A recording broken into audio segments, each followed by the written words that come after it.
오늘 설교 제목이 어제와 오늘과 내일의 하나님, 이런 제목으로 여러분에게 말씀을 나누기를 원합니다. 이 시편 23편은 누구에게나 가장 사랑을 받는 그 시가 이 시편 23편입니다. 시편이 150편으로 되어 있는데 150편 중에 가장 좋아하고 사람들이 관심 갖는 그 내용이 바로 시편 23편입니다. 제일 좋아하는 그런 시편이지요. 이 23편은 하나님이 어떤 분이신가를 잘 말씀해 주고 있습니다. 하나님과 우리와의 관계를 우리 그림에서 보는 것처럼 하나님 우리의 목자가 되시고 또 우리는 그가 기르시는 양이 됩니다. 그림이라고 했는데 그림이 안 나오네요. 자, 우리는 하나님 아버지가 목자가 되시고 그분이 기르시는 양이다. 그래서 이 시편을 보면은 하나님이 얼마나 우리를 사랑하시는가, 또 그의 양인 우리가 얼마나 아주 귀한 존재인가, 또 하나님은 그 백성을 어떻게 다루어 나가시는가, 또 우리가 이 땅에 살면서 어떻게 부족함 없이 살 수 있을까, 다르게 표현하면 어떤 사람이 정말 행복한 사람인가, 이것을 우리에게 잘 보여주고 있습니다. 참 힘든 시기, 이 포스트 코로나 시기를 살아가는 우리들에게 이 시편의 말씀을 읽고 또 말씀을 들으면 마음이 아주 평안한 생각, 그리고 든든한 생각, 또 담대함과 용기가 생기는 것을 볼 수가 있습니다. 분명히 이 시인은 청소년 때 이 시를 읊은 것이 아니라 노년의 때, 지나온 날 삶의 발자취를 돌아오면서 하나님 앞에 감사하며 노래하며 찬양한 내용입니다. 과거에 하나님께서 이렇게 오늘까지 나를 이렇게 대하셨다, 어제의 그 하나님, 그리고 현재도 그렇게 하시고 앞으로도 그렇게 하실 하나님이시다. 다시 말하면 오늘과 내일도 변함없이. 그래서 우리가 믿는 하나님은 신학적인 그 표현에서 히브리서 13장에 뭐라고 말씀합니까? 예수 그리스도는 어제나 오늘이나 영원토록 동일하시니라. 변함없이 과거에도 그렇게 하신 하나님, 현재도 그렇게 하시고 앞으로도 그렇게 어제와 오늘과 내일 동일하게 목자가 되신 우리 하나님 아버지께는 그의 양이 된 우리를 그렇게 신실하게 보호하신다는 것을 우리에게 말씀해 주고 있습니다.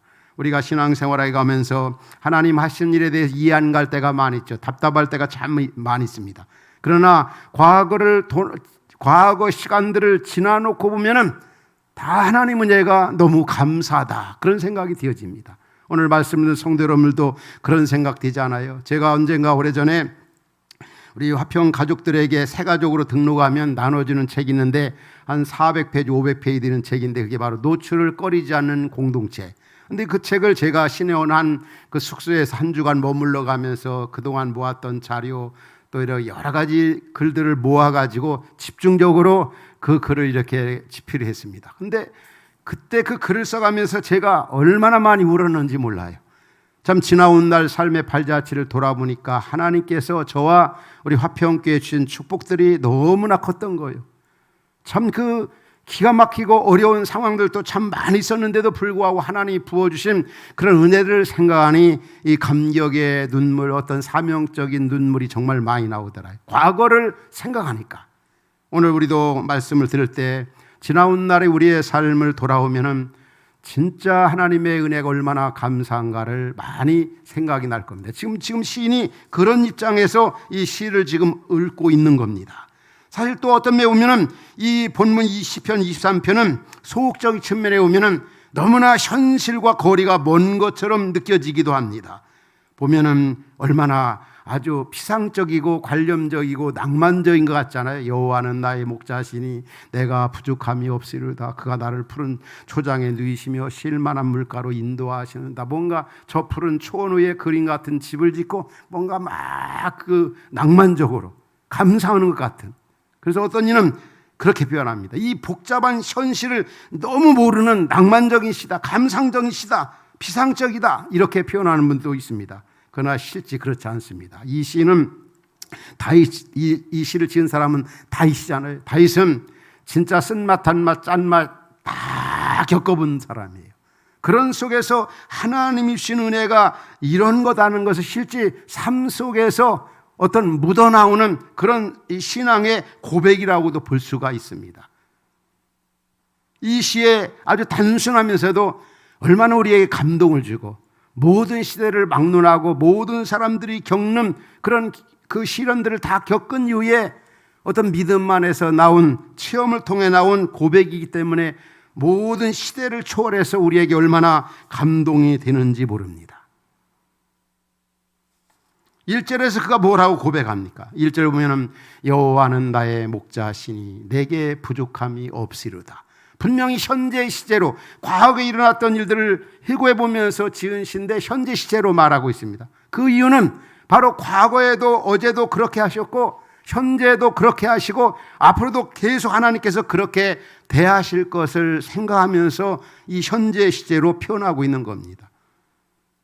바로 하나님께서 부족한 것을 채워주시는 그런 하나님, 여호와 하나님이 나의 목자가 되시 내가 부족함이 없으리로다. 내가 건강해서 나 부족함이 없다 그렇게 말하지 않았어요. 나 부자라 돈이 많아서 부족함이 없다 그렇게 말하지 않았어요. 나 배운 것이 많아 지식이 있어서 나 부족함이 없다 그렇게 말하지 않았어요. 나 어떤 세상 권력을 가지고 있어서 나 부족한 게 하나도 없어 그렇게 말한 것이 아닙니다. 우리 지난주에도 어르신들 모시고 청와대 방문을 했습니다. 우리가 한 두어 시간 이렇게 방문을 해가면서 전 전함대로 참 권력의 그 무상함을 많이 이렇게 느꼈습니다. 그 현관에 본관에 보니까 역대 대통령 11명의 사진이 딱 나열되어 있더라고. 그 11명의 그 대통령, 역대 대통령 살펴보니까 감옥 간 사람이 한 반 가까이 되더라고요.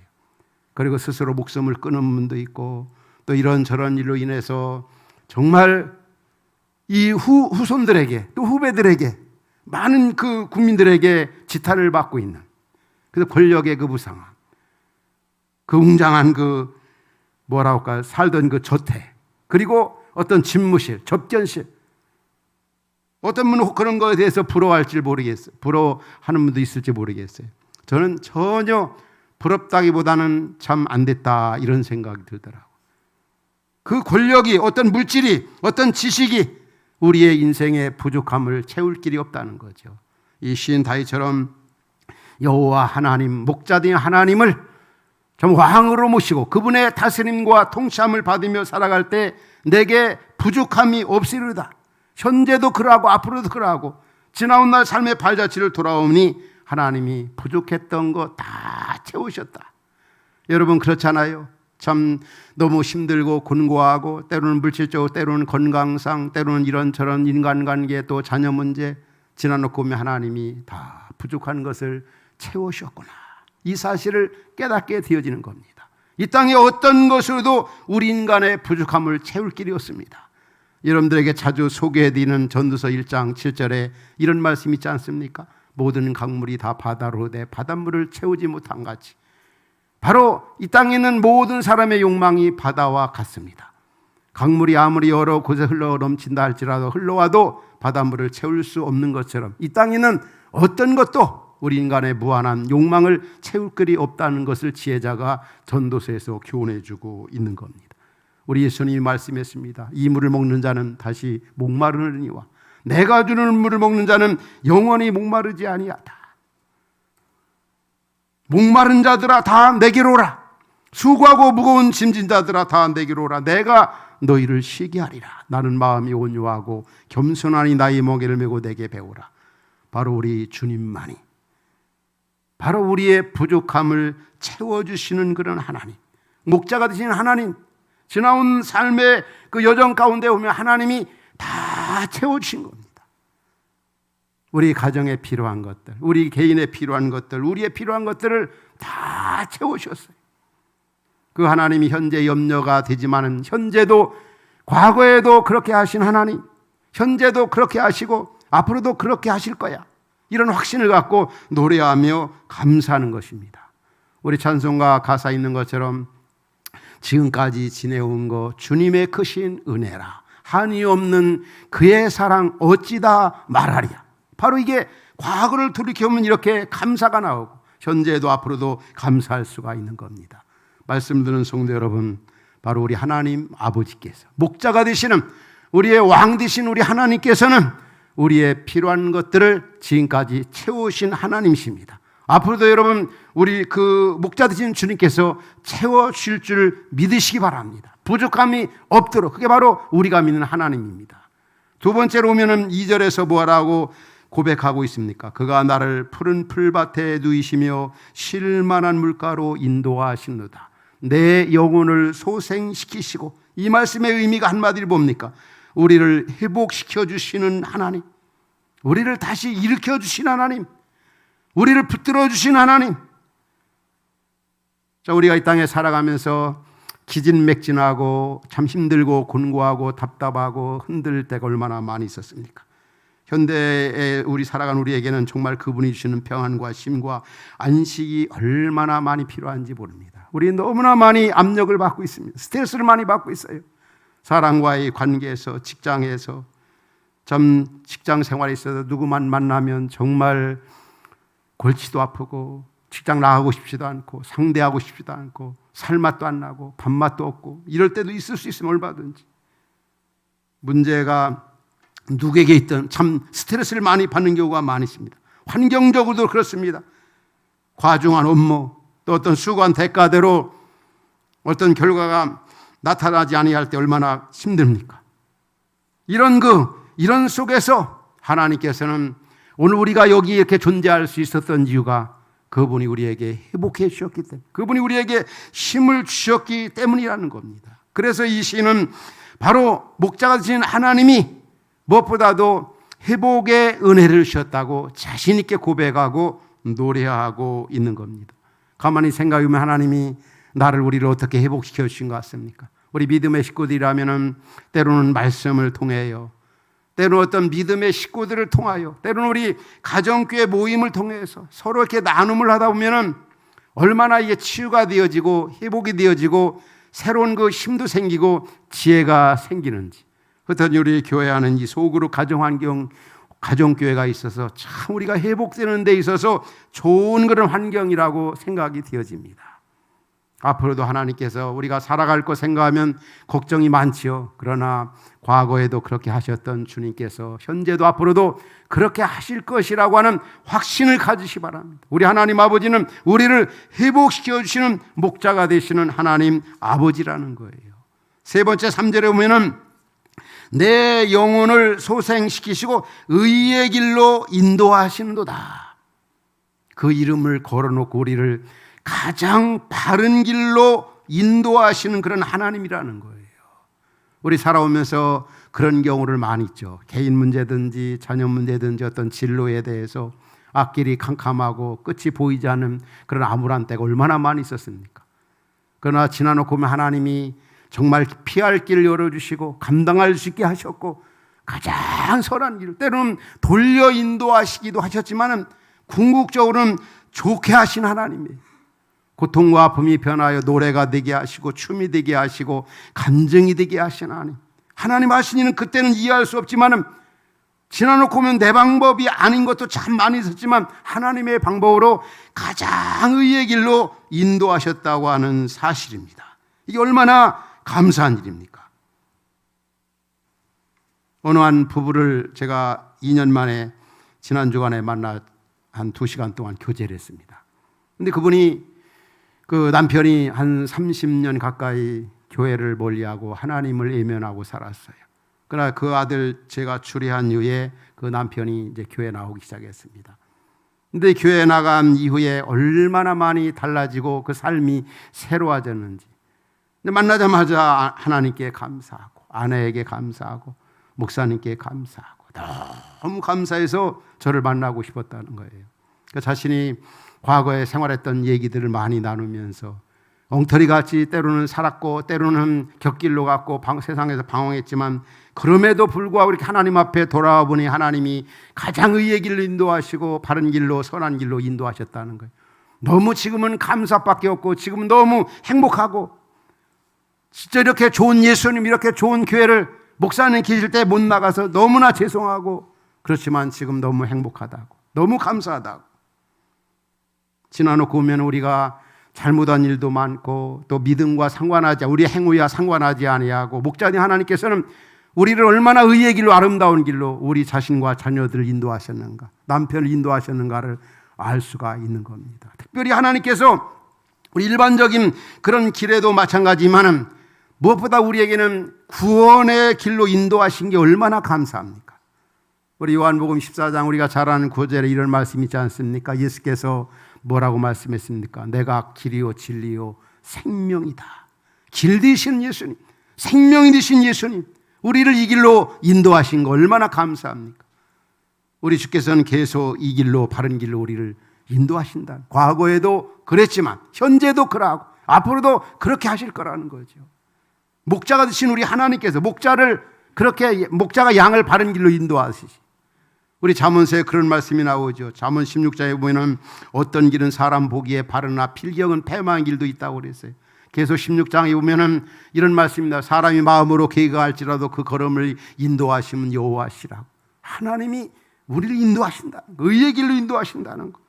시편 25편에 그런 말씀 나. 여호와를 경외하는 자 누구뇨? 뭐라고요? 그 택할 길을 그에게 가르치리라. 우리 마음대로 우리 욕심대로 우리의 정욕대로 막 한다 할지라도 하나님께서는 때로는 때리시고 징계하셔서 당신이 원하는 가장 바른 길로 우리를 인도하셨다는 사실입니다.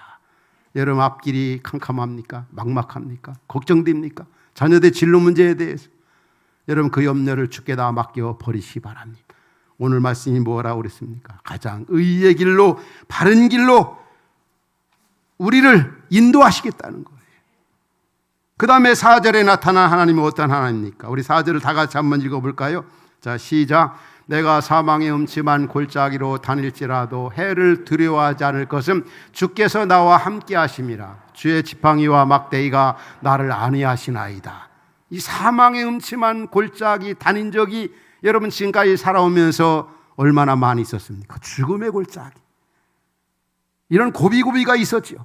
특별히 이 다윗은 이 시편을 성령의 감동을 받아 기록한 다윗에게는 사망의 음침한 골짜기를 거닐 때가 한두 번이 아니에요. 특별히 이제 원수였던 사울왕이 10년 동안 계속 다윗을 추적했어요. 죽을 고비를 얼마나 많이 넘겼는지 몰라요. 그리고 특별히 그 주변에 보면 블레셋 골리앗 장군 블레셋에 의해서, 그리고 또 사랑하는 아들 압살론이 반역해가지고 왕궁을 맨발로 뛰쳐나가는 그런 끔찍한 일까지 있었잖아요. 이 죽을 고비, 이 사망의 음침한 골짜기가 얼마나 많이 있었습니까? 지나놓고 보니까 바로 하나님이 여호와의 지팡이와 막대기가 자기를 안위했다는 말은 다르게 표현하면 하나님이 함께 하셨다는 거예요. 우리와 함께 하시는 그런 하나님. 언제까지요? 마태복음 28장에 보면 세상 끝날까지 우리와 함께 하시겠다. 우리 예수님이 하늘 영광을 버리고 이 땅에 오신 이유가 마태복음 1장에서 뭐라고 합니까? 임마누엘, 하나님이 우리와 함께 하심이라. 여러분 세상에서 가장 기쁜 소식이 뭡니까? 자녀 학교도 원하는 학교 지나가는 것도 가장 기쁜 소식이죠. 남편이 승진되고 하는 사업이 잘 되는 것도 정말 기쁜 소식일 수 있겠지만 그거보다 더 기쁜 소식이 어디 있겠습니까? 바로 목자가 되시는 하나님이 우리와 세상 끝날까지 어디든지 함께 하시겠다는 겁니다. 과거를 돌아보니, 어제를 생각해 보니 하나님이 정말 다윗은 자신과 함께 하셨기 때문에 오늘 여기에 자신이 있다는 거예요. 여러분도 그렇게 믿으십니까? 바로 다윗의 하나님은 우리의 하나님입니다. 다윗이 하나님이 함께 하니까 가는 곳마다 지혜롭게 일을 행합니다. 또 사울왕이 제대로 이 다윗을 건드리질 못합니다. 바로 하나님이 함께 한다.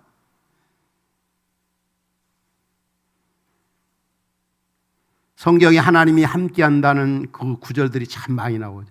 그 구절 가운데 대표적인 구절을 든다면은 그 요한계시록 21장에 나옵니다. 요한계시록 21장에 보면은 앞으로 미래 영원한 천국에서 바로 하나님이 그들과 우리와 함께 하시고 또 하나님이 그들과 함께 계시고 그들은 하나님의 백성이 되고 하나님은 친히 그들과 함께 계셔서 하나님이 우리 하나님이 되고 우리는 그의 백성 자녀가 되고 이 공동체 얼마나 귀하고 아름다운 일입니까? 오늘 우리도 힘들고 애롭고 고달픈 세상을 살지만은 임마누엘 하나님, 나의 하나님, 우리 하나님, 목자된 하나님은 어느 곳에든지 늘 우리와 함께 하신다는 것, 이걸 인정할 수 있기 바랍니다. 너는 범사의 여호와를 인정하라. 그리하면 네 길을 지도하시리라. 바로 하나님이 함께한다. 시편 121편에 오면 뭐라고까지 표현합니까? 우리를 지키시고 보호하시고 함께하신 하나님은 졸지도 아니하시고, 계속 보면은 주무시지도 아니하신다. 우리의 출입을 지금부터 영원까지 지키시고 보호하시고 함께하신다는 거죠. 여러분, 다윗에게만 그러합니까? 다윗의 하나님 곧 우리 하나님, 나의 하나님이십니다. 그 택한 백성에 대해서는 하나님이 그렇게 대하신다는 거예요. 성경 말씀 가운데 우리에게 위로와 격려가 되는 말씀 중에 이런 말씀이잖아요. 너는 내 거다, 이런 말씀이에요. 이사야 43장에 그런 말씀 나와요. 이사야 43장에 보면 야곱아, 너를 창조하신 여호와께 지금 말씀하신, 이스라엘아, 너를 조성하신 자가 이제 말씀하시니라. 내가 너를 구속하였고 내가 너를 지명하여 불렀나니 뭐라고요? 너는 내 것이라. 병원에 입원해야 하는 우리 권사님에게 제가 이 말씀을 소개해드렸어요. 우리를 하나님이 부르실 때 야곱아, 이스라엘아, 아브라함의 자손아. 야곱아 할 때는 너 허물이 많아도 사랑해. 이스라엘 할 때는 많은 민족 가운데 내가 너를 특별히 선택해서, 아브라함의 자손 할 때는 나는 약속에 있어서 신실해. 오늘 또 어려운 시대를 살아가는 말씀을 성도 여러분에게 하나님은 이렇게 부르십니다. 야곱아, 너 이스라엘아, 아브라함의 자손아, 너 내가 너를 불렀어. 내가 너를 구속했어. 내가 너를 만들었어. 그러면서 너는 내 것이다. 이렇게 말씀해요. 얼마나 위로와 격려가 되는 말씀. 이사야 43장 1절 2절에 봐도 내가 물 가운데 지날 때 또 불 속에 들어갈지라도, 세상에 가장 무서운 것이 물과 불입니다. 그런 상황 속에서도 하나님이 우리와 함께 하신다는 것. 오늘 지나온 날 여정 가운데서 참 사망의 음침한 골짜기를 걸어오시면서 여러분 정말 고생 수고 많았습니다. 그러나 우리의 어떤 능력이나 믿음 때문이 아닙니다. 전적인 하나님의 은혜요, 하나님이 함께 하셨기 때문이라는 것을 믿으시기 바랍니다. 그 하나님은 현재도 그러하시고 앞으로도 끝날까지, 우리가 부활의 주님 품에 안기는 그날까지 하나님은 우리와 함께 하실 겁니다. 우리의 행동이나 어떤 믿음과 상관하지 아니하고 우리가 그의 백성, 그의 자녀이기 때문에. 그래서 이 다윗은 어제와 오늘과 내일 그 하나님을 생각하면서 감사, 노래, 찬양하고 있는 것입니다. 마지막 절 이제 5절에 보면은 그가 이렇게 표현하고 있죠. 5절에 보면은 주께서 내 원수의 목전에서 내게 상을 차려주시고 기름을 내 머리에 부으셨으니 내 잔이 넘치나이다. 이 말은 바로 승리케 하신 하나님이라는 거예요. 승리케 하신 하나님. 원수의 목전에서 상을 차려주셨다. 다윗에게 원수는 최고가 바로 이 사울이었잖아요. 사울. 그리고 블레셋 군대. 그런데 하나님이 얼마나 그들 앞에서 승리케 하셨는지 사무엘상 26장에 자주 여러분들에게 소개되는 구절이에요. 이 사울이 10년 이상 따라다니다가 다윗을 보면서 고백을 했어요. 그 고백이 뭔지 압니까? 야, 다윗아, 너 정말 큰일 할 사람이다. 너 보니까 너 아주 큰일 할 사람이고 너는 반드시 승리할 사람이고 너는 정말 복받을 사람이다. 세 가지로 이제 그 다윗을 표현하고 있는 걸 볼 수 있어요. 넌 정말 복받을 사람이야. 넌 반드시 큰일 할 사람이야. 특별히 승리할 사람이야. 다윗이 승리했습니다. 하나님의 은혜로 승리케 하시는 하나님. 우리가 뭐 믿음 있고 힘 있고 지혜가 있어서 승리하는 것이 아닙니다. 바울이 그 표현을 잘했죠. 뭐라고 했습니까? 로마서 8장에 오면은 우리 주 예수 그리스도로 말미암아 우리를 사랑하신 이로 말미암아 넉넉히 이긴다. 내 힘으로가 아니라 그분의 사랑이 나를 강권하셔서 우리가 승리할 수 있다는 이 땅에서. 우리 예수님도 말씀했잖아요. 요한복음 16장에서 너희가 세상에서 환난을 당하나 담대하라. 내가 세상을 이겼노라.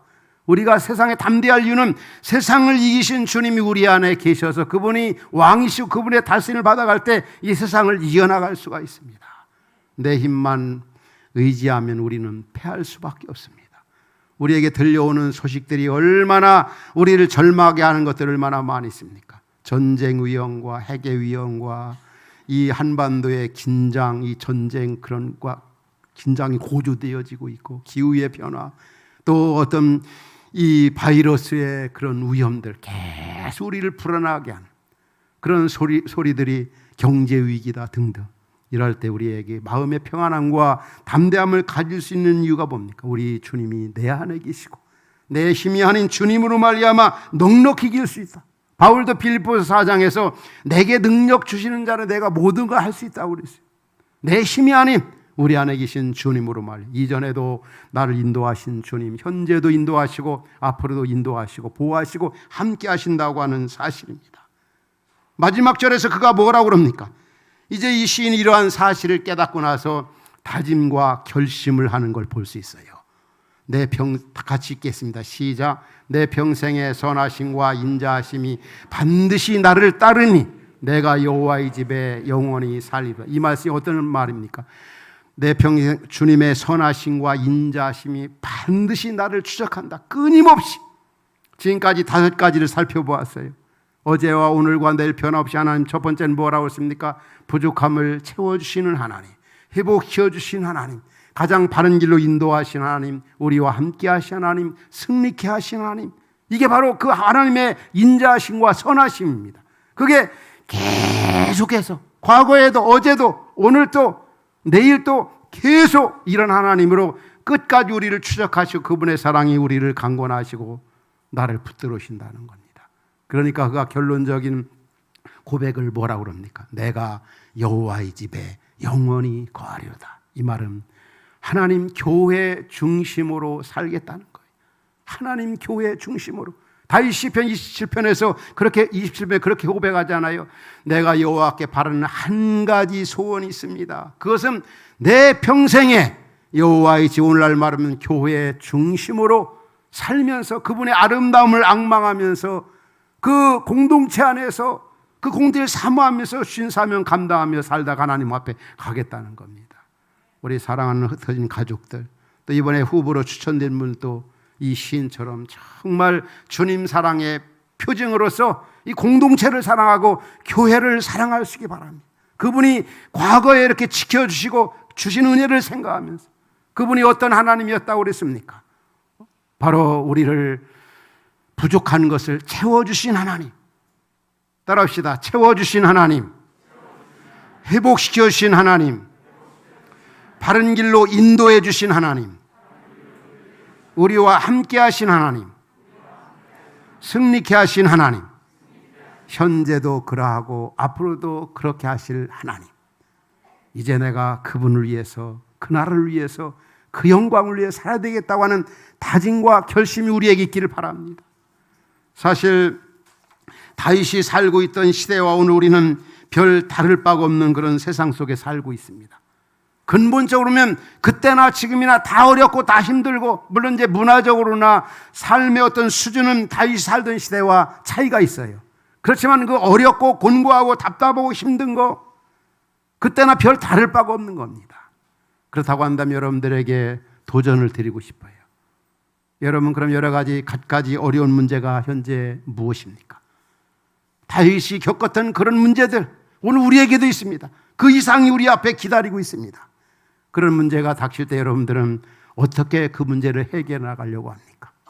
다윗과 같이 바로 여호와는 나의 목자시다. 여호와 하나님이 바로 나의 구원자가 되신다. 과거에 다윗에게 역사했던 하나님, 어제 역사한 하나님, 오늘도 앞으로도 그렇게 역사하신다는 그 하나님의 약속의 말씀을 굳게 붙잡고 이 어려운 시대 속에서 정말 승리하는 그런 우리 말씀을 듣는 성도 여러분 모두가 될 수 있기를 주의 이름으로